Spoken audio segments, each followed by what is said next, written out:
Have you ever refused to forgive someone for something? Yes. One time when my dad called the cops on me, I was at that point. I told him, for a long time. When this was back when I was younger, I told him for a long time, I'm never ever gonna talk to you or anything like that. And it took a while, but then I was able to get over it because it's a long time ago, and I thought I'd never get over it, but in life you just have to let go of things.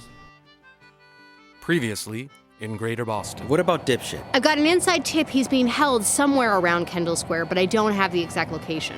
The next time you hear my voice, I will tell you the name of our new temporary home. Citizens will recognize this is not an eviction. This is an exodus. Then I found a message in a bottle. Nica, addressed to her brother Dmitri. There's just one more I need to rip off. Gonna be a real fucking painful one, I can tell. Want it in character voice or in? All right. Malden. Red Dorchester. Somerville. Roxbury. This? Somerville. I've been living my whole life. I live in Milton, Massachusetts. Rosendale. And Dorchester. South This is Brockton. Medford, Massachusetts. Red Line. Dorchester. This is Greater Boston. This week in Greater Boston, episode 35. I am who I am, we are who we are.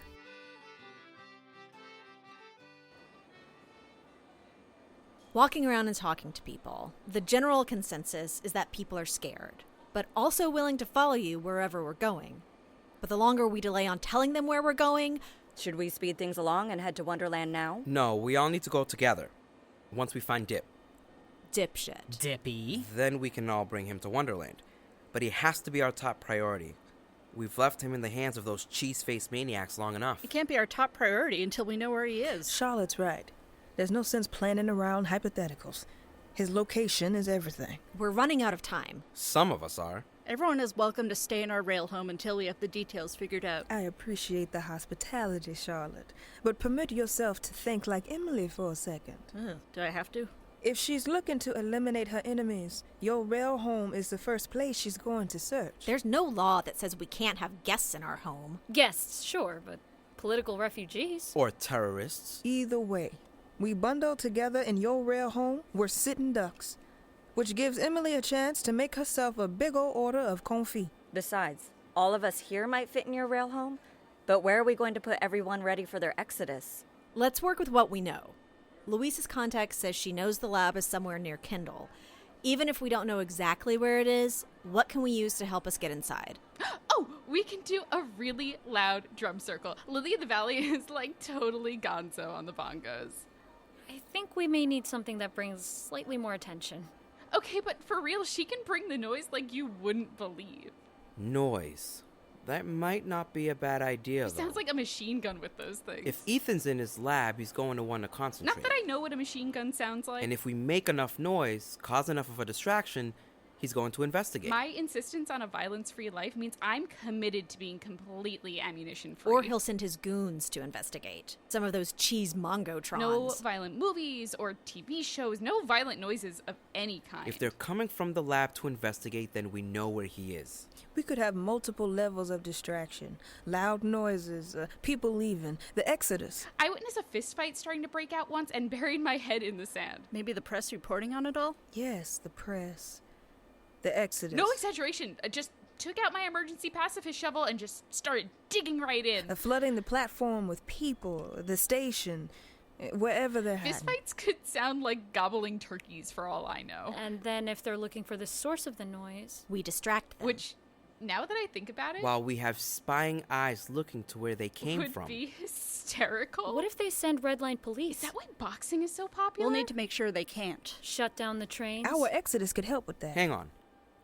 Shut down the trains and make a lot of noise? I got it. I've got an idea. Gobble, gobble, gobble, body blue, gobble, gobble, uppercut, jab, jab. Oh my goddess, wow. What? What? We've got a plan, 23, that's all. You're good. No plan yet. Not until we know exactly where the lab is. Let me call Louisa again.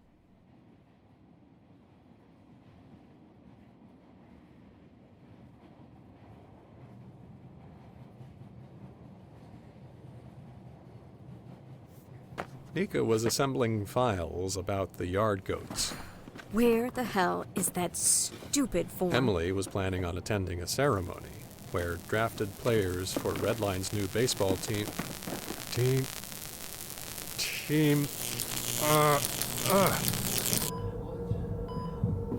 Now, wait. What? Any progress? Classical suite in 6/8 time.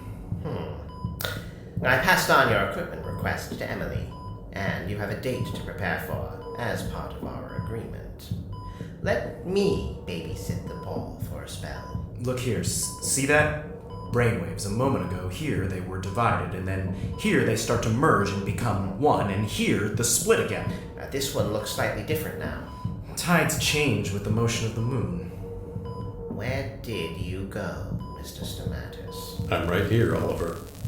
I'm still right here. And they're coming for you.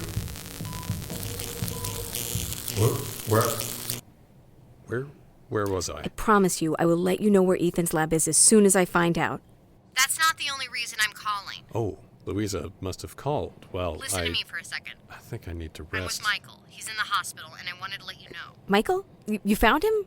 Where was he? Wait, Michael? He was trapped in a secret office on top of Third Site, or half trapped, half self-isolated by choice. He was like finding himself or something. And now he's at the hospital? Is he okay? He's a bit malnourished, but otherwise, yes. His food supply got cut off. I think Phil was sending food up the tubes, and when we arrested Phil, we inadvertently shut off the chow. Oh my God, he could have died. Yeah, well, here's the thing. Long story, but to get him out, someone needed to take his place. So now someone else is up there, and... Who is it? We need to help them. Yeah, about that. Are you busy right now? Wait, you want me to go get whoever is at Third Site? Someone wants to talk to you about that. Is Emily around? Not yet, but she's due back any... Great. You said you're coming up on MGH soon? We're pulling into the station now. Cool. Expect a visitor shortly, but talk to Michael in the meantime. And I know this horse is getting beaten into brisket, but if you figure out the location of that lab... You're my first call, I promise you. Hey, Nica! Michael! Oh, shoot. The nurses just came in and they don't want me on the phone. But I wanted to let you know I think what you're doing is very brave. Thank you. I'm proud of you. And I think Leon is too. I am. Gotta go. Your visitor there yet? She is. Talk to you soon. Mallory. What's shaking, boss lady? Did Dimitri send you? Nah, sent right back to the fucking fool and jumped into a big goddamn tube. Got your buddy Michael out, though. I'm sure you've heard that by now. I have. But now Dimitri's stuck as a candied fuck inside some office. Thought maybe you could help me get him out. You're more than capable of doing that on your own. Fucking A, I am. That's not the point. And the point is what exactly? I come to the rescue and we make amends? Now that he's in trouble, now that he's done something good, all's forgiven? That simple? All is most definitely not forgiven. I didn't mean... You know, Scentwipe drives me banana fucking splits, because if he wants to do something, he just fucking does it. Like, I wanted to punch his toothy little shit-eating grin the moment he jumped into that glassed-in Enterprise transporter-looking motherfucker. Just hopped right in there like he was alone in his house and about to take a shower, totally fucking normally. That's part of the reason I like the guy. And also part of the reason I can't stand him. He's impulsive. And like shit, I'm impulsive. I like our little adventures, exploring the old tunnels like underneath the stations. I think that's why we fucking clicked, despite the fact that he can be a pompous, up-his-own-ass, butt-for-brains little shit stain. He's the only guy I know who isn't freaked the fuck out seeing big-ass city rats. And, you know, that day on the train when good old Chucko was getting his holy fucking matrimony on, and it started raining hot as fresh horseshit beans like a motherfucking molasses monsoon, I didn't sit around thinking, dum-de-dum, I wonder what I should do. Now, fuck that. I just protected those precious little doves. Because they needed me. Because they were helpless. And because I was there to help them. You shouldn't have been there. You shouldn't have been hurt. And I'm sorry that you were. And yes, I know what you're saying. And yes, as I'm sure you figured out by now, the octobuckle, your burns, it was partly my fault. Or entirely my fault. I take all the blame. I'll take all your anger. I deserve it.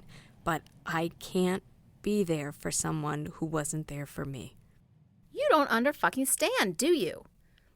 I'm about to get personal up in this bitch. And If you know anything about me, you know I do not fucking do that. So let this information be a goddamn Prudential Tower-sized exclamation point that hopefully makes something crystal fucking Pepsi clear to you. You know the one place I can't stand the most? The one place Mallory completely de-fucking tests? The place I think of as nothing but a goddamn bullshit ball wrapped inside a deep-fried asswipe wonton? It's a party bus. You know how a party bus isn't really about having a good time with friends, right? It's more about opening a window and taunting people on the street who aren't, like, with you, on a roaming drunken breeding ground for STDs and alcohol poisoning, complete with fuck my eyes blind strobe lights and cranked house music you don't even fucking like. Don't you wish you were in here right now? No, bitch. I'd prefer the goddamn street. I'd prefer the middle of Route fucking 128 at 2 a.m., filled with drunk goddamn drivers and murderous massholes. I'd rather you run me the fuck over than get on that shitty roadshow of public drunken desperation. Like bars aren't already sad displays of pathetic people at their absolute worst. Oh no, some shithead of an asshat has to be like, hey, I got an idea. It's like a bar and put it on wheels. Gonna string that dickwad up by his fucking nutsack if I ever find him. So, for a long time, my mom was a bit of a mess. She had her ups and downs, lots of downs. But there was this time. This one specific time when I really needed her. I needed my mom to be my fucking mom, you know? Like how most moms are. And she said she would.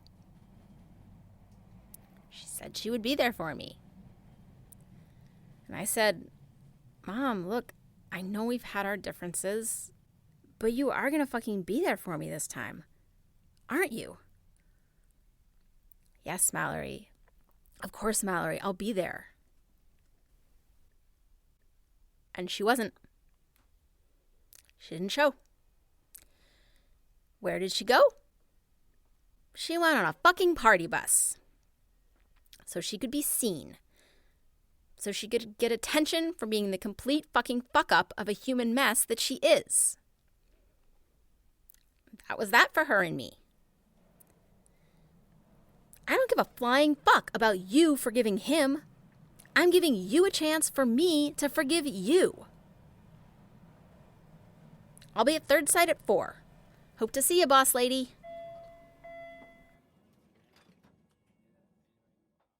Have you ever refused to forgive someone for something? And if you're okay talking about it, what was it? Yeah, in a sense, I was in a relationship that was really bad, and I'm not connected with that person, and that person has tried to reach out to me in the past. And I don't know if it's a matter of forgive or just turning my back and being done with that period of my life. I would never forgive the person, but I don't even know if I'd ask for forgiveness. I'm just done. I do think people can change, and sometimes we say a lot of stuff we don't mean, or like ourselves are going through a tough time, and I try to think of like all the different angles of it. And so I think in the end, most actions are pretty forgivable. There was someone that like bullied me in middle school, but I haven't seen her since 8th grade, so I don't know what would happen if we met again. It would probably just be really awkward and we wouldn't talk at all. Yes, when I was a kid, I used to own this little pet puppy. It was a German Shepherd. Me and my mother had to go out for about a week for it to hang out with our family at a family reunion, but they said we couldn't bring it.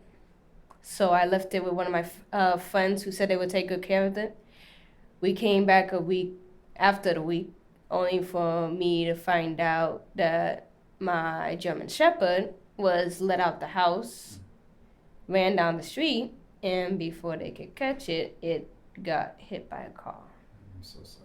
We all make mistakes. No one's perfect, so I try. Like, I've never been in a position where I've been like, I will not forgive you for doing X, Y, and Z, because then I can't move forward.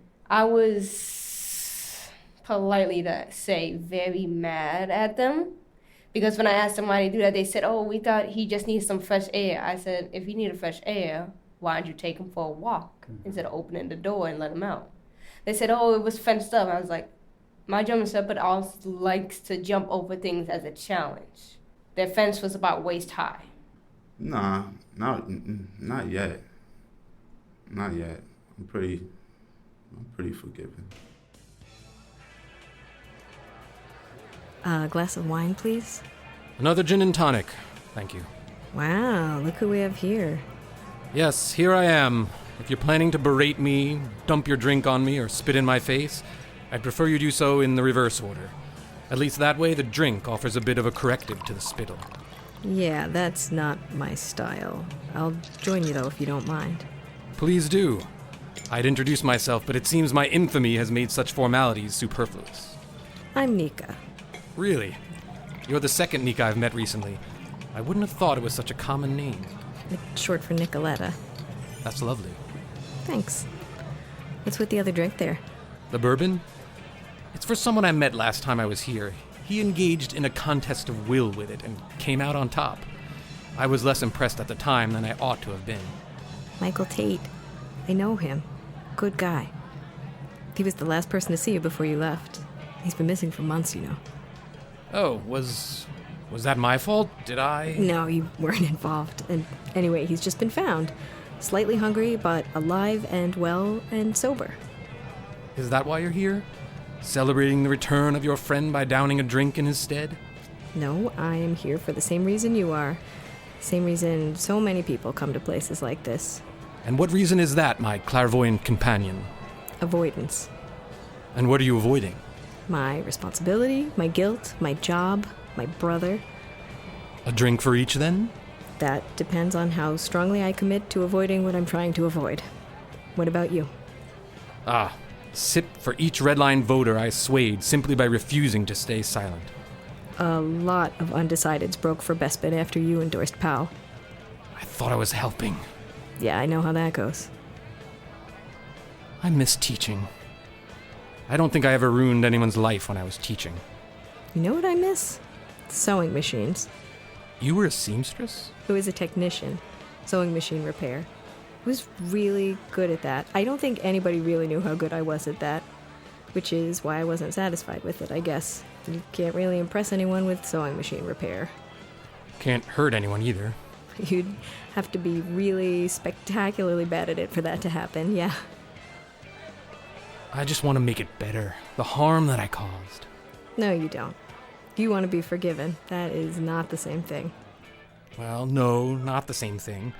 But it's the other half. You don't get to trade one for the other. Atonement isn't a transaction. I am not a capitalist. Please, we're not talking economics. You may be all for redistributing the wealth, but when it comes to relationships, all you want is to be CEO of Adulation Incorporated. You thought that if you came back all charming and witty and congratulated everyone on how well they'd done with your plan and put on a little show of contrition, then they'd give you a medal for being man enough to apologize and welcome you back in. Nobody's obligated to forgive you, even if you do mean it when you say you're sorry, and nobody is sure that you really mean it. You're a performer, Chelmsworth. You're still putting on a show and waiting for people to clap. Trust me, I'm the queen of attention-seeking. It seems I've found exactly the spot to go to for pointed lectures from wise strangers. Oh, God, don't try to put that label on me. I hope I've learned something by now, but wise is not my wheelhouse.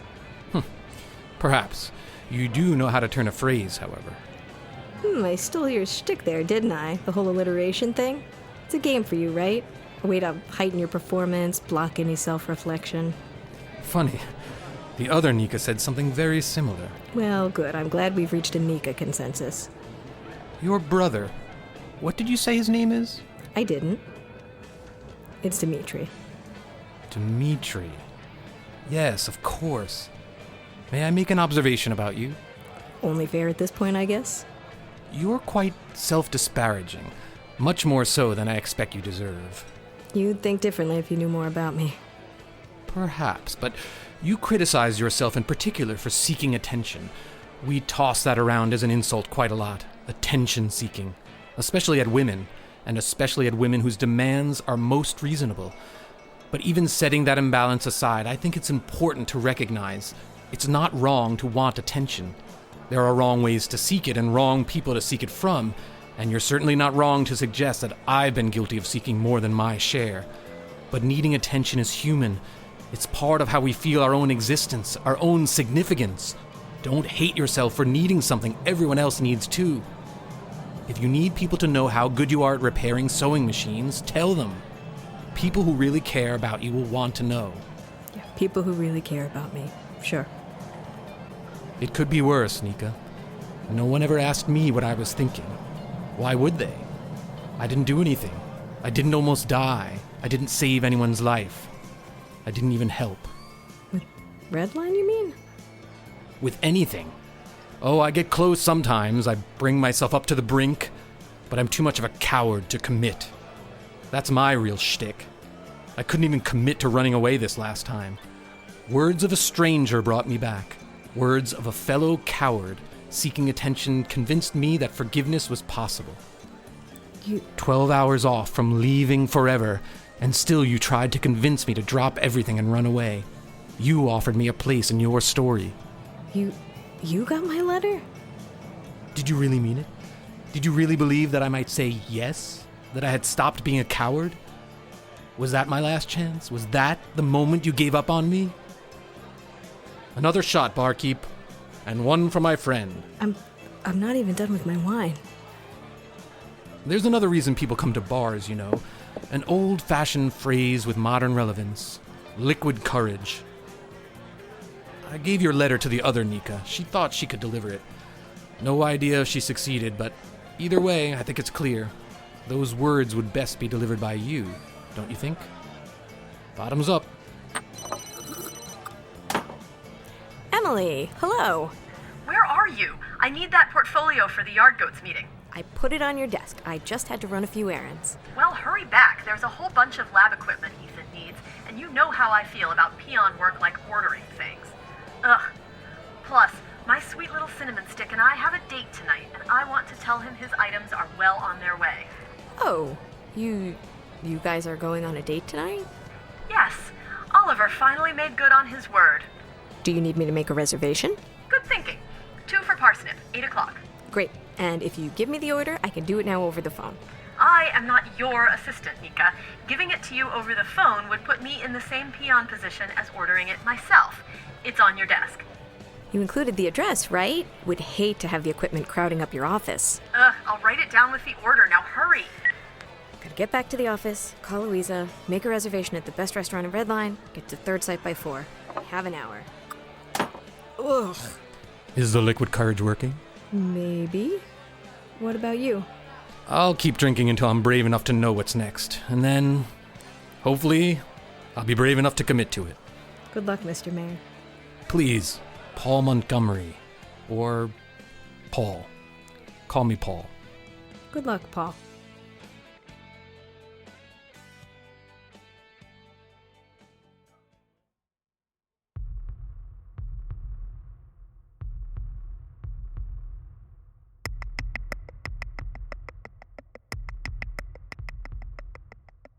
The group gathered in Isabelle's rail home had the location of the lab. It was now time for their plan. It began when Isabelle took control over the Redline PA system for one final time. Citizens of Redline, this is Isabelle Powell. 2 days ago, I asked you to wait for my signal. Well, the signal is here. The time is now. The place is Wonderland. Look for the signs and help at Park Street Station on Red Line, Government Center on green, State Street on orange, and Wonderland on blue. We may be leaving home for a time, but by the time we return, Red Line will be synonymous not with racism, but righteousness. People were ready. They had started packing after hearing her announcement, and now they flooded the trains and platforms, overloading the system. They were met by Omi, Charlotte, or Isabelle, depending on where people decided to transfer. They were then guided to Wonderland by members of Mr. Poletti's commune. Redline was soon met with staggering train delays. Sorry, folks. Thanks to this big exodus, we're at capacity and we can't fit any more passengers. I tell you there's a train right behind us, but if I'm being perfectly honest, that's not exactly the truth. They're dealing with the same mess back there and, well, it's gonna be a long night. Meanwhile, Louisa and Melissa were navigating a tunnel connected to Kendall MIT, looking for the entrance to a narrow pathway that went to the lab. Is that it over there? Yeah, but there's no good place to hide undetected. We're kind of exposed over here. We could climb on top of the train once it arrives. That's incredibly dangerous, Melissa. And the rest of this isn't? Have you met the person we're saving? He's not worth you risking your life. We'll find something else. Across the river, Gemma and Isaiah waited at Andrew Station for a very specific train filled with people dressed in denim jackets adorned with patches and ripped black jeans. Isaiah had a friend who co-managed the Red Rat, Redline's premier music venue, located at the tail end of an inbound train. You sure your friend is cool with this? Yeah, he owes me a big favor. I do a lot of show posters designs for him. He pays shit and he knows it. Their train pulled in, the front noticeable for converted features, buck teeth, beady eyes, grinning mouth, oval ears. The bouncer nodded at Isaiah and waved them inside. No cover. What time does the music start? When I give the signal. That must be some serious poster art. Near Kendall, Louisa and Melissa discovered a catwalk a few yards down the tunnel, which might offer a good vantage point. So the only problem is how to reach it.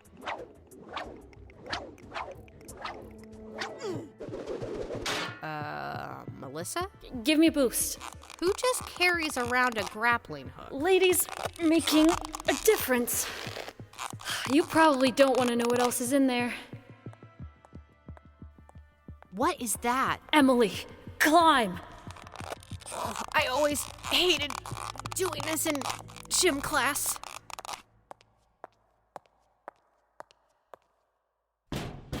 Hello, it's finally date night, my love. Your mare awaits. There stands the vision of a lapsed ataraxia. You always know just what to say to me. Shall we?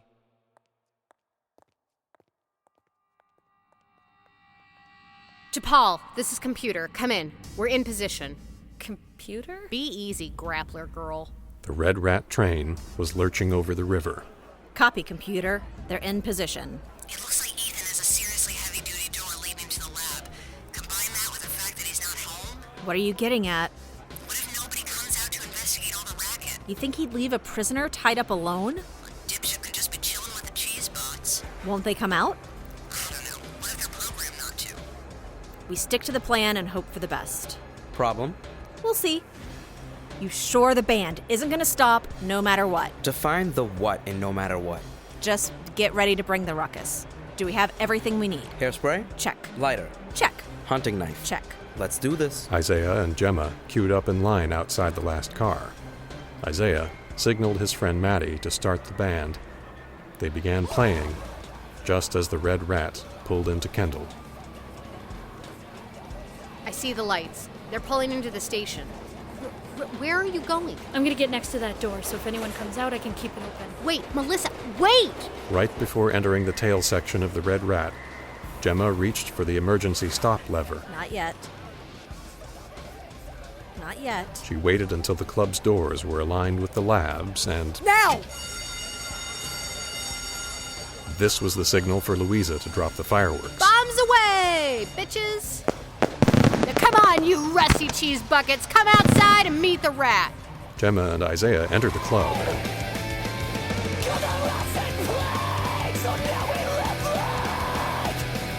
They waited and waited. The train gave a slight lurch forward. No. And then... What in the blazes? Now! Doors! Melissa shoved Oliver into the Red Rat, right past Isaiah and Gemma, who darted out of the train, straight past Melissa, and into the tunnel leading to the lab, and straight into 3 cheese robots. Intruder!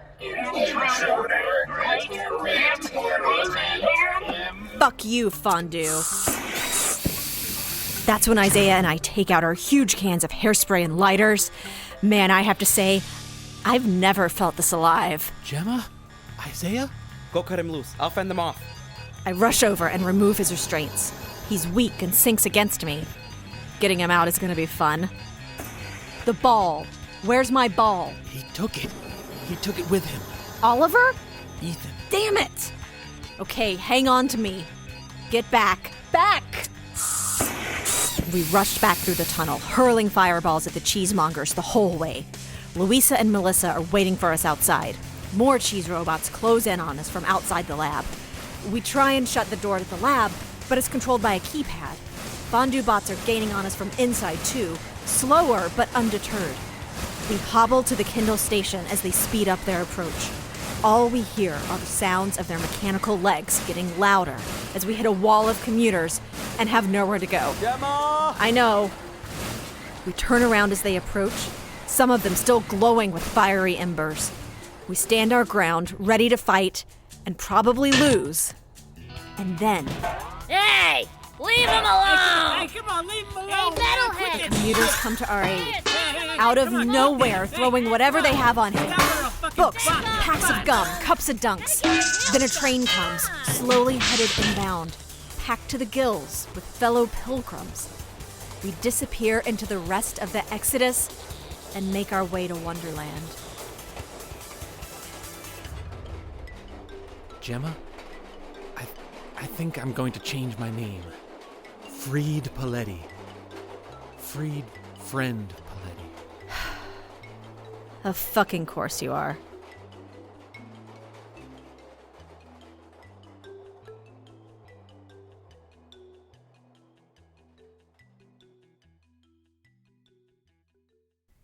Dmitri was watching the news coverage of the Exodus on Oliver's television when the chainsaw noise began. Sure hope that's Mallory, not like Jason. It wasn't Mallory, and it wasn't Jason. Nica. We tried going up the elevator, but it's locked, so we had to cut our way up and over. Mallory's waiting in the other room at the bottom of the next floor. There's a rope to climb down, a circle we cut into the ceiling. Floor. Thank you. Have you seen this? It's remarkable. A mass exodus.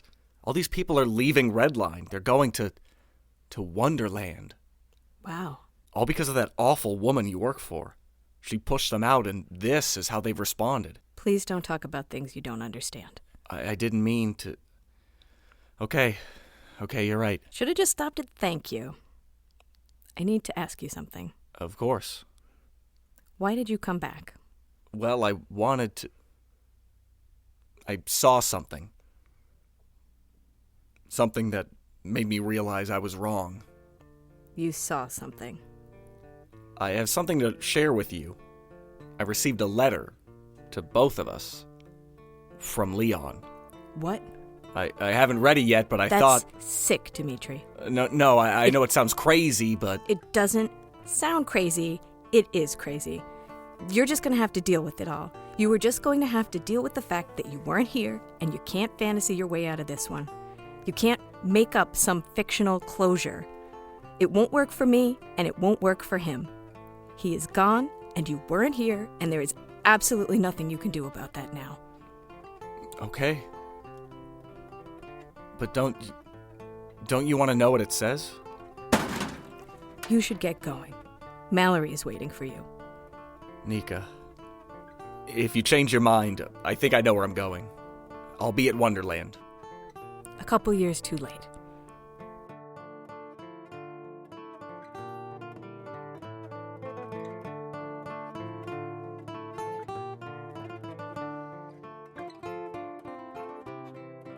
Greater Boston is written and produced by Alexander Danner and Jeff Van Dreason, with recording and technical assistance from Marck Harmon. Thank you to our Patreon supporter Rasmus. You too can support us on Patreon at patreon.com/greaterboston.